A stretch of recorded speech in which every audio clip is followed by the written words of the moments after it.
Study IQ bank and SSC, शुरुआत से सफलता तक। Hello everyone, welcome to study IQ bank and SSC। आज के इस सेशन में हम लोग बात करने वाले हैं सुप्रीम कोर्ट के एक बहुत ही बड़े वर्डिक्ट के बारे में। अभी हाल ही में रिजर्वेशन के ऊपर सुप्रीम कोर्ट ने अपना बहुत बड़ा फैसला यहाँ पर सुनाया है, उसी के बारे में हम बात करेंगे।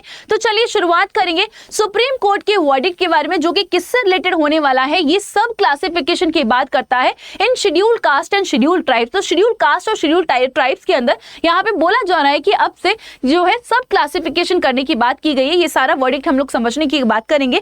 और इससे पहले अगर आप पहली बार इस चैनल पे आए हैं जिसका नाम है study IQ bank and SSC, please do subscribe to this channel, क्योंकि यहीं पर जो है आपको रेगुलर क्लासेस देखने को मिलेगी अगर आप बैंकिंग की तैयारी कर रहे हैं, SSC की तैयारी कर रहे हैं।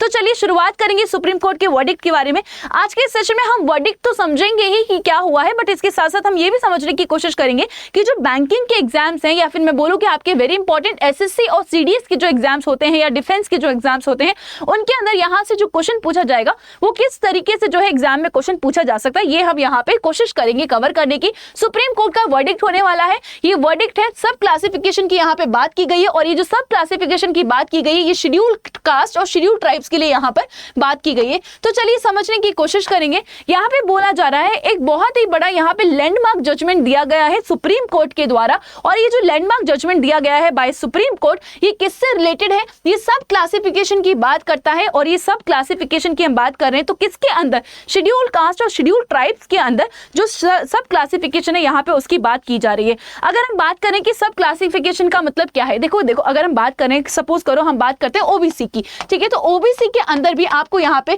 क्रीमी लेयर और नॉन क्रीमी लेयर देखने को मिलेगा। तो ये क्या है? एक तरीके से सब क्लासिफिकेशन है कि ये जो एडवांटेज है, ये मैं बोलूँ कि जो ये रिजर्वेशन दिया जाता है, इसका जो फायदा है ये उन ग्रुप को मिलना चाहिए जो कि बहुत समय से क्या है, जिनको कि बहुत समय से इनजस्टिस का जो है ये शिकार रहे हैं, उनको जो है यहाँ पे क्या मिलना चाहिए? जो रिजर्वेशन है ये इनको दिया जाना चाहिए। और इनको आइडेंटिफाई करने के लिए इनके लिए एक जो फिक्स्ड कोटा है वो सेलेक्ट कर देना चाहिए। तो इसका मतलब ये नहीं है कि यहाँ पे 100% रिजर्वेशन देने की बात की जा रही है। यहाँ पे बोला जा रहा है कि जो अभी इनको रिजर्वेशन जो दिया जाता है, अगर हम किसकी बात कर रहे हैं, शेड्यूल कास्ट और शेड्यूल ट्राइब्स की हम बात कर रहे हैं, schedule caste and schedule tribes की हम बात करें, 15% रिजर्वेशन हो गया, 7.5% रिजर्वेशन जो हो गया, इसके अंदर बोला जा रहा है कि इसके अंदर हमें क्या करना चाहिए? एक तरीके से सब क्लासिफिकेशन करने की बात की गई है। और उसके बाद यहाँ पे जब सब क्लासिफिकेशन किया जाएगा तो उसके बाद एक तरीके से फिक्स कोटा यहाँ पे डिसाइड करने की बात की गई है टू द ग्रुप्स। चलिए देखते हैं कि और यहाँ पे क्या बोल रहा है। Reservation is permissible to grant the separate quotas for more backward within the categories, यानी कि जो SC और STs के अंदर जो बहुत ज्यादा बैकवर्ड है उनको यहाँ पे फायदा मिले, वो जो ये रिजर्वेशन जो दिया जाता है इसका एडवांटेज ले पाए, इसके लिए यहाँ पे जो है एक तरीके से सब क्लासिफिकेशन करने की बात की जा रही है। अब ये जो जजमेंट पास किया है, ये कितने बेंच ऑफ जजेस ने पास किया है, ये आपके एग्जाम में क्वेश्चन पूछा जाएगा। तो यहाँ पे याद रखिएगा, अगर एग्जाम में क्वेश्चन पूछा जाता है कि रिजर्वेशन के सब क्लासिफिकेशन के लिए भी हाल ही में सुप्रीम कोर्ट ने एक वर्डिक्ट पास किया है, और ये जो वर्डिक्ट पास किया गया है ये कितने बेंच ऑफ जजेस के द्वारा पास किया गया है, तो यहाँ पे आपको जो है नंबर आपको 7 जो है पता होना चाहिए, ठीक है। तो 7 बेंच जो जजेस है, इन्होंने ये जो वर्डिक्ट है ये पास किया है, और किस रेशियो से पास किया ये भी हमें पता होना चाहिए। तो 6:1 के रेशियो से इसको पास किया गया है। 6 मतलब जो कि इसके फेवर में है, और 1 मतलब कि जिन्होंने अलग डायरेक्शन में जो है इसको सपोर्ट किया है। 7 जजेस constitution bench of chief justice of India, और ये जो 7 जजेस का जो बेंच था इसको हेड किसने किया? It was headed by the CJI, यानी कि चीफ जस्टिस ऑफ इंडिया की हम बात करेंगे, जिनका नाम है DY चंद्रचूड़ जी के द्वारा इसको हेड किया गया। 7 जजेस constitution bench of chief justice of India DY Chandrachud gave the judgment by 6:1 की मेजॉरिटी से जो है यहाँ पे इस वर्डिक्ट को पास किया गया है। और वर्डिक्ट जो है फेवर में था, इसीलिए यहाँ पे आपको 6:1 का जो है रेशियो यहाँ पर देखने को मिलेगा। The power of the state, अब जो ये सब क्लासिफिकेशन किया जाएगा, ठीक है, within the category schedule caste और शेड्यूल ट्राइब्स के अंदर ये जो सब क्लासिफिकेशन किया जाएगा to identify the more backward units from among the category. तो ये जो सब क्लासिफिकेशन किया जाएगा ये कौन करेगा? तो ये काम कौन करने वाले हैं? जो स्टेट हैं ये अपने लेवल पर ये काम करने वाले हैं, ठीक है। तो यहाँ पे लिखा हुआ है द पावर ऑफ स्टेट, ठीक है। तो ये पावर किसको दी गई है? स्टेट को ये पावर दी गई है टू सब classify the reserve categories of schedule caste and schedule tribes into the different groups, ठीक है। तो यस, इनके अंदर जो है उनको सब क्लासिफाई करना है अदर ग्रुप्स को, ठीक है, ऑन देयर बैकवर्डनेस, इनके बैकवर्डनेस के बेसिस पे यहाँ पे जो है सब क्लासिफिकेशन करने की बात की गई है। आगे हम बात करेंगे कि क्या बोला जा रहा है।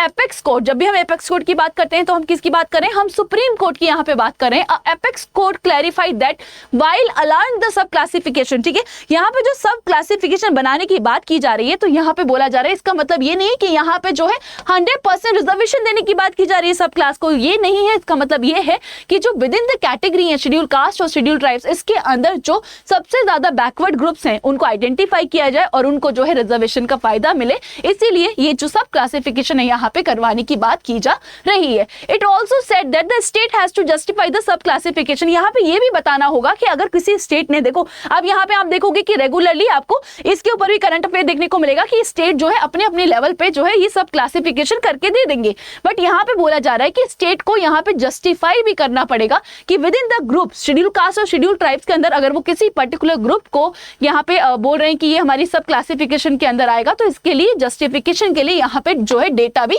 बताना पड़ेगा, ठीक है, कि हम किस डेटा के बेसिस पे इस पर्टिकुलर ग्रुप को क्या कर रहे हैं, क्लासिफाई कर रहे हैं, ठीक है। हाँ जी, तो यहाँ पे ये सारा डेटा जो है कौन प्रेजेंट करेगा, ये जो है डेटा स्टेट को यहाँ पे देना होगा।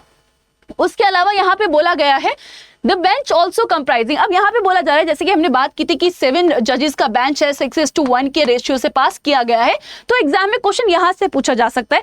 यहाँ पे जस्टिस जो है, यहाँ पे जो जजेस हैं उनके नाम जो है आपसे पूछे जा सकते हैं। तो यहाँ पे आप देखोगे कि जस्टिस BR गवई का नाम आपको देखने को मिलेगा, विक्रम नाथ का नाम आपको यहाँ पे देखने को मिलेगा, बेला M त्रिवेदी का नाम आपको देखने को मिलेगा, पंकज मित्तल का नाम देखने को मिलेगा, मनोज मिश्रा, सतीश चंद्र शर्मा, और उसके अलावा जिन्होंने हेड किया है वो है हमारे चीफ जस्टिस ऑफ इंडिया, उनका नाम है DY चंद्रचूड़ जी के द्वारा जो है यहाँ पे ये जो वर्डिक्ट है ये पास किया गया है। अब सबसे इंपॉर्टेंट क्वेश्चन हमारा ये होता है कि मैम ठीक है, अचानक ही हम इसके ऊपर बात क्यों करने लगे, अचानक की जो रिजर्वेशन के ऊपर सब क्लासिफिकेशन की बात क्यों करने लगे हम SC STs के अंदर। तो यहाँ पे जो है अब क्वेश्चन जो पूछा जाएगा आपके एग्जाम में वो पूछा जाएगा इस पॉइंट ऑफ व्यू से कि वो कौन सा केस था जिसकी जजमेंट को ओवर रूल किया अभी रिसेंटली सुप्रीम कोर्ट ने। तो यहाँ पे आप देखोगे कि 2004 में एक केस आता है और वो केस कौन सा होता है, वो होता है EV Chinnaiah versus state of Andhra Pradesh का जो केस होता है, इसमें जो जजमेंट पास किया जाता है।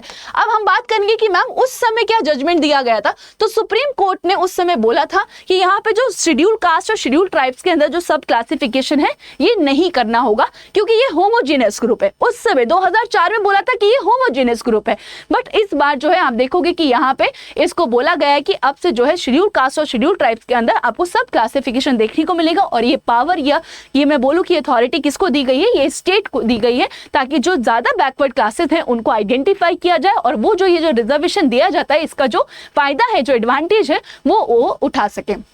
इसके अलावा यहाँ पे बोला जा रहा है, देखो तो ये जो केस वाला नाम है ना ये पूछ लिया जाएगा, तो इसको याद रखना।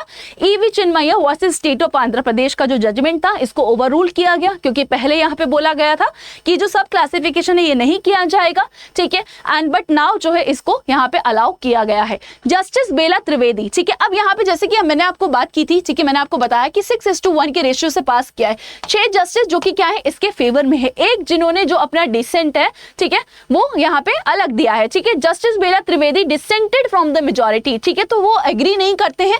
तो यहाँ पे ये पूछ लेगा कि वो एक जज कौन है जिन्होंने जो है अपना जो वर्डिक्ट है या वो जो है इस पर्टिकुलर के बेसिस में फेवर में नहीं है, उनका नाम क्या है ये आपसे पूछा जा सकता है। जो जस्टिस बेला त्रिवेदी, ठीक है, तो ये नाम याद रखिएगा, एग्जाम में क्वेश्चन यहाँ से बनेगा, एग्जाम में क्वेश्चन जहां से भी पूछा जा सकता है वो मैं आइडेंटिफाई कर रही हूँ, ठीक है। हमें समझना तो है बस साथ के साथ हमें वो भी पता होना चाहिए कि अगर हमारे एग्जाम में क्वेश्चन आ गया तो क्या हम उस क्वेश्चन को बना पाएंगे या नहीं बना पाएंगे, ये भी हमारे लिए एक इंपॉर्टेंट पार्ट है। तो यहाँ पे जस्टिस बेला त्रिवेदी का नाम याद रखना, डिसेंटेड फ्रॉम द मेजॉरिटी, ठीक है, तो इनका जो वो था ये बिल्कुल अलग थी मेजॉरिटी से, इन्होंने जो है अलग अपोजिट डायरेक्शन में इन्होंने हाँ जी बात की। द 2004 रूलिंग हेल्ड दैट सब classification of SC ST is not permissible. तो जैसा कि मैंने आपको बताया कि 2004 में जो वर्डिक्ट दिया गया था वो था कि यहाँ पे जो सब क्लासिफिकेशन है SC और STs का ये परमिसिबल नहीं है क्योंकि ये एक होमोजेनियस ग्रुप है, ठीक है। बट नाउ बोला जा रहा है कि ये होमोजेनियस ग्रुप नहीं है, ये हेटेरोजेनियस ग्रुप है और उसके अंदर से जो है सब क्लासिफिकेशन किया जा सकता है जैसे कि हमने OBCs में देखा है, ठीक है। Justice BR Gavai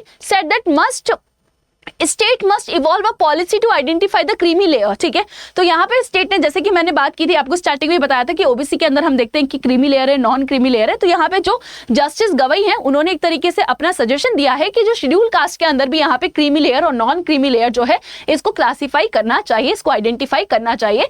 justice Gavai said that there are categories within the schedule caste and schedule tribes that have been oppressed from the centuries. तो यहाँ पे कुछ ऐसी कास्ट और कैटेगरीज भी हैं जो कि बहुत समय से ऑप्रेस्ड है, उनको आइडेंटिफाई करना चाहिए और उनको एक तरीके से क्लासिफाई करना चाहिए ताकि जो एडवांटेज है वो रिजर्वेशन का वो भी इनको मिल सके। तो ये पूरा था सुप्रीम कोर्ट का वर्डिक्ट जो कि अभी हाल ही में रिजर्वेशन के ऊपर दिया गया है। हमने यहाँ पे ये भी बात कर ली कि क्वेश्चन जो है कहां से पूछा जा सकता है। क्वेश्चन पूछा जा सकता है केस से, तो केस क्या है, ईवी चिन्मैया का केस है वर्सेस स्टेट ऑफ आंध्र प्रदेश जो है, आपको एक जो है देखने को मिलेगा। उसके अलावा जो नया वर्डिक्ट आया है रिजर्वेशन के ऊपर, तो सुप्रीम कोर्ट का जो वर्डिक्ट आया है किसके ऊपर, रिजर्वेशन के ऊपर, इसको कितने रेशियो से पास किया गया है, 6:1 की मेजॉरिटी से पास किया गया है। वन जो अलग है उनका नाम क्या है, बेला त्रिवेदी। ठीक है, तो जस्टिस बेला त्रिवेदी जी का नाम भी आपको याद रखना होगा। ठीक है, इसको हेड किसने किया है, डी.वाई. चंद्रचूड़ जी के द्वारा इसको हेड किया गया है।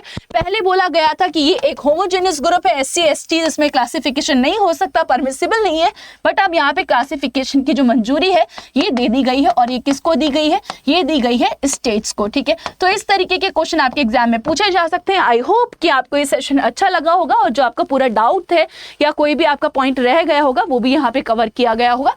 एंड इसी के साथ हम बात करेंगे, अगर आप अपनी करंट अफेयर की तैयारी करना चाहते हैं फॉर योर SSC एग्जामिनेशन और फॉर योर बैंकिंग एग्जामिनेशन या फिर डिफेंस के एग्जामिनेशन के लिए, तो आप मेरे साथ जो है डेली करंट अफेयर के कोर्स में एनरोल कर सकते हैं। आपको कुछ नहीं करना, आपको स्टडी IQ के जो स्टोर है उस पर जाना होगा और वहीं पर जो है आपको सर्च करना होगा DCA बाय शीतल मैम, या फिर आप बैंक एग्जाम और SSC एग्जाम की कैटेगरी में जाकर भी इस कोर्स के अंदर एनरोल कर सकते हैं। अगर आप मेरे साथ करंट अफेयर पढ़ना चाहते हैं तो आपको यूज करना होगा कोड SJ Live। तो जब भी आप इस कोड को यूज करेंगे आपको मिलेगा maximum running discount on all the courses on study IQ। तो SJ Live कोड को यूज करना ना भूलें, इसी कोड के साथ आपको मैक्सिमम डिस्काउंट जो है मिलने वाला है। आप अदर कोर्सेज के अंदर भी एनरोल कर सकते हैं। अगर आप SSC CGL के लिए प्रिपेयर कर रहे हैं तो इसके अंदर भी आप एनरोल कर सकते हैं। ये कोर्स जो है 9 अगस्त को स्टार्ट हो रहा है एंड उसके बाद आप देखोगे कि 6 अगस्त से जो है इनके प्राइजेस इंक्रीज हो जाएंगे। तो अभी राइट टाइम है, आप एनरोल कर सकते हैं, but do not forget to apply my code which is SJ Live। ठीक है, तो इस कोड को अप्लाई करना मत भूलना, SJ Live। Thank you so much for being with me. अगर आपको PDF चाहिए तो आप जो है मेरा टेलीग्राम का ग्रुप जो है इसको ज्वाइन कर सकते हैं। QR कोड को स्कैन करिएगा, डायरेक्टली आप पहुंच जाएंगे। एंड अगर आप पहली बार इस चैनल पे आए तो please do subscribe to this channel, share with your friends, like, share and comment. Bye bye, take care. Study IQ bank and SSC, शुरुआत से सफलता तक।